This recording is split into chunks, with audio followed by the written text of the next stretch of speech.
Assalamualaikum warahmatullahi wabarakatuh. Alhamdulillah wassalatu wassalamu ala ibni abdillah. Para sahabat bisikan di langit yang dirahmati oleh Allah Subhanahu wa taala. Dimanapun kalian berada, semoga tetap diberikan limpahan rahmat, inayah, eh, rezeki yang lancar oleh Allah Subhanahu wa taala. Amin amin Allahumma amin.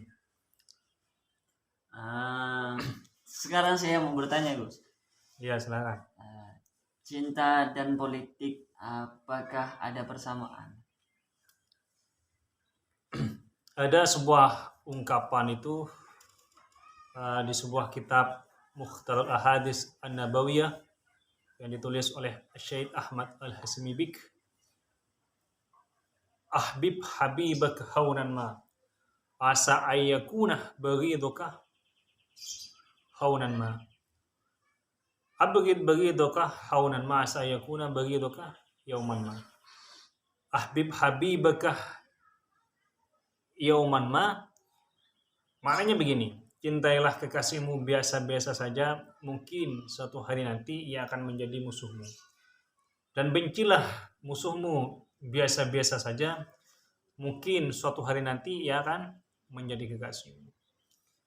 Jadi hubungan antara politik dan percintaan itu memang sangat berbeda.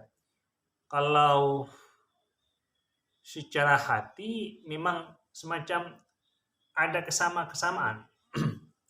Hanya mungkin definisi itu kan kalau cinta itu seakan-akan abadi.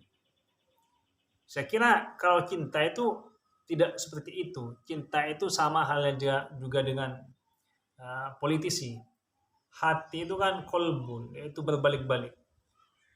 Misalkan Anda ini mencintai Fatimah saat ini.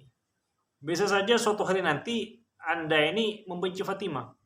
Sama halnya dengan dunia politik. Dunia politik pada saat ini berkoalisi dengan partai C, partai X, partai N, partai L. Tapi di kemudian hari, koalisi ini bisa berubah ke partai A, ke partai B, ke partai C. Itulah. Cinta itu juga ada seninya, perpolitikan itu juga ada seninya.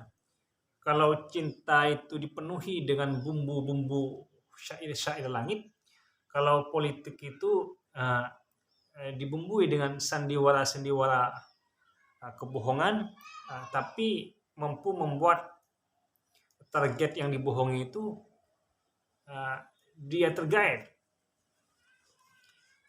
Sehingga apa?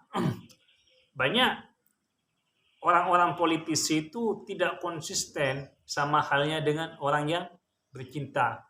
Kalau kata seorang penyair Pakistan itu, cinta yang sejati itu adalah cinta yang tak sampai. Kerjasama soal politik yang sejati itu adalah kerjasama yang tidak abadi.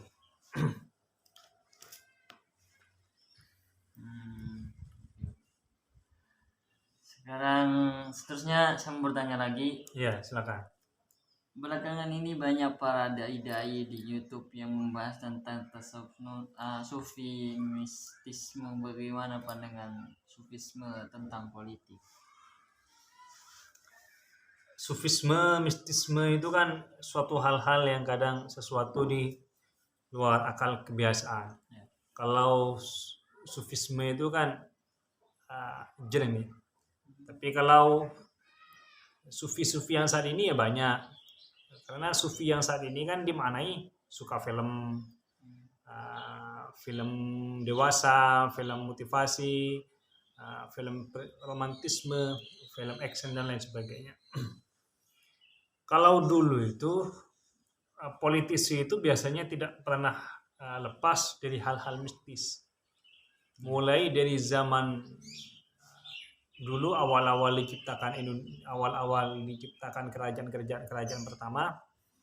Kerajaan pertama itu kan yang ditulis itu kan Kerajaan Kutai 400 Masehi. Tapi itu yang ditulis dalam sejarah pelajaran-pelajaran di buku-buku SD, di buku-buku pelajaran anak sekolah.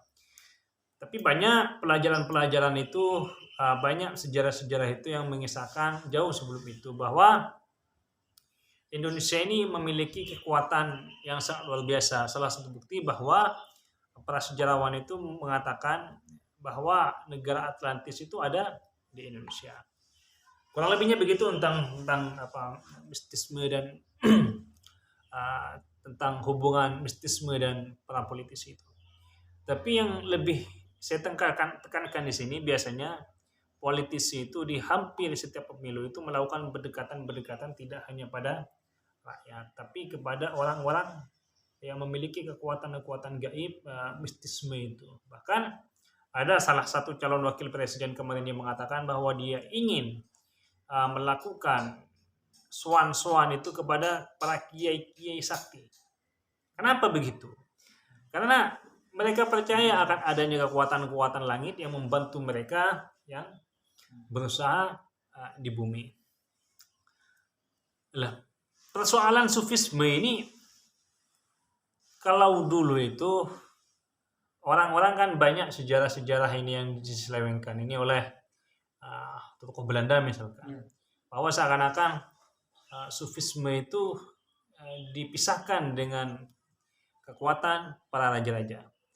Sedangkan kalau kita tahu banyak pemimpin-pemimpin Islam itu dia yang mampu menjadi penakluk karena mereka itu mengikuti aliran-aliran tarekat atau karena mereka itu jiwa-jiwa rohaniyahnya pada Tuhan atau sufismenya pada Tuhan itu sangat luar biasa. Biasanya mereka itu ikut tarekat.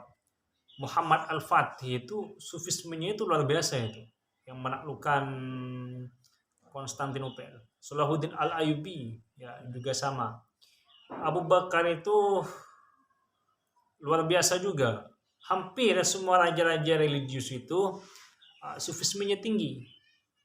Sehingga mereka mampu menaklukkan sasaran atau target-target yang memang daerah-daerah yang memang mereka ingin kuasai. Sehingga apa? Soeharto itu kan sebenarnya kan mistismenya sangat tinggi. Soekarno itu juga mistismenya sangat tinggi. Gus Dur itu dia cinta terhadap hal-hal yang bersifat langit. Sehingga mereka semua itu mampu menjadi orang nomor satu di negeri ini. Banyak pemimpin-pemimpin dunia yang memang ada sakut pautnya dengan hal-hal sufisme. Kalau dalam Islam kan sufisme. Kalau dunia luar itu mungkin ada istilah-istilah lain. Kalau di Kristen itu apa, kalau di Hindu itu apa, kalau di Buddha itu apa, kalau di Konghucu itu apa. Tapi yang jelas, sufisme, mistisme, dan pergaipan itu ada sakut pautnya dengan para politisi. Lebih-lebih sebentar lagi adalah musim pemilu. Oke. Selanjutnya, politik merusak banyak tatanan-tatanan dunia, lalu mengapa banyak orang-orang yang gemar dan bercita-cita ingin menjadi politisi? Sebenarnya walaupun dunia ini tidak ada orang-orang yang bercita-cita ingin jadi politisi atau tidak ada suatu negara misalnya, tetap saja dunia ini akan rusak. Setelah itu diperbaiki lagi, dirusak lalu diperbaiki lagi. Kalau kita baca sejarah di masa lalu, sejarah-sejarah sebelum umat Nabi Muhammad SAW, bagaimana Tuhan itu mengirim nabi-nabi seperti Nuh misalkan. Nabi Nuh alaihissalam itu dikirim oleh Tuhan untuk memperbaiki keturunan Nabi Adam alaihissalam yang selalu melakukan ingkar dan kemaksiatan terhadap Allah Subhanahu wa taala. Tapi apa yang terjadi? Yang terjadi mereka itu malah menganggap bahwa Nabi Nuh alaihissalam itu sebagai pendongeng. Menganggap bahwa Nabi Nuh itu adalah orang gila ketika membuat kapal terbesar pada saat itu. Itu kan sudah banyak kerusakan-kerusakan itu. Walaupun tidak ada para politisi-politisi. Karena memang sifat halu'a, keluh kesah, isfiku tasfiku nadima, itu adalah memang sifat-sifat manusia yang lebih kejam dari hewan dan kadang-kadang lebih baik daripada malaikat. Ketika Tuhan mengutus Nabi Nuh alaihissalam untuk memperbaiki keturunan Adam, malah Nabi Nuh alaihissalam itu dianggap orang gila. Sehingga Tuhan memunculkan air yang ada di bumi dan menurunkan air yang ada di langit. Setelah itu lama-kelamaan setiap kerusakan-kerusakan yang terjadi di muka bumi ini di sebelum Nabi Muhammad SAW, Tuhan itu selalu mengutus Nabi atau pembawa kabar berita. Karena kenapa? Wa ma kunna mu'adzibina hatta nab'atsa rasula. Tuhan itu tidak akan menyiksa suatu kaum hingga Tuhan itu mengutus Rasul terhadapnya. Banyak yang diutus. Lebih-lebih kaum Israel itu banyak membunuh para nabi-nabinya sendiri kalau kita kaji dalam ilmu-ilmu kitab tafsir itu. Sehingga apa? Walaupun tidak ada politisi di dunia ini, tetap saja politisi itu saya kira lebih condong menata negara agar hukum positif mampu ditegakkan sehingga mampu mengurangi hal-hal kejahatan, kriminalisasi yang terjadi di dunia ini. Tidak ada lagi? Tidak ada. Ya, terima kasih. Mudah-mudahan pembahasan yang sangat singkat ini bermanfaat. Assalamualaikum warahmatullahi wabarakatuh. Waalaikumsalam.